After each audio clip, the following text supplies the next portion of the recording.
నేనైతే బలంగా నమ్ముతున్నా. ఈరోజు నేను మొదలు ఇదివరకు కూడా చెప్పిన, ఇప్పుడు కూడా చెప్తున్నా, ఏం చేయాలో తెలియక అధికారం కోసం గడ్డి కూడా తింటది కాంగ్రెస్ అవసరమైతే. అందుకే నా అనుమానం అయితే ఈ రోజు కూడా ఖచ్చితంగా మేడిగడ్డ బరాజ్లో కూడా ఈ లుచ్చా కాంగ్రెస్ పార్టీ ఏదో చేసింది అనేది నా అనుమానం.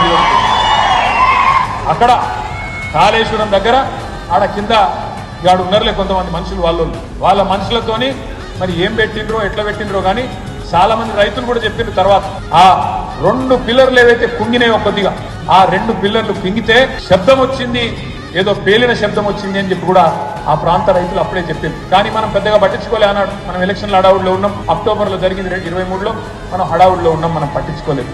కానీ ఎంత హడావుడి చేసింది కాంగ్రెస్ బీజేపీ అంటే, దున్నపోతూ ఈనింది అని కాంగ్రెస్ వాడు అనగానే దుడ్డని కట్టేయమని బీజేపీ వచ్చింది. మీరు చూడండి, ఆడ పోతాడు రాహుల్ గాంధీ పోతాడు, రేవంత్ రెడ్డి పోతాడు. ప్రతి బ్రిడ్జ్ మీద మీరు చూస్తే ఎక్స్పాన్షన్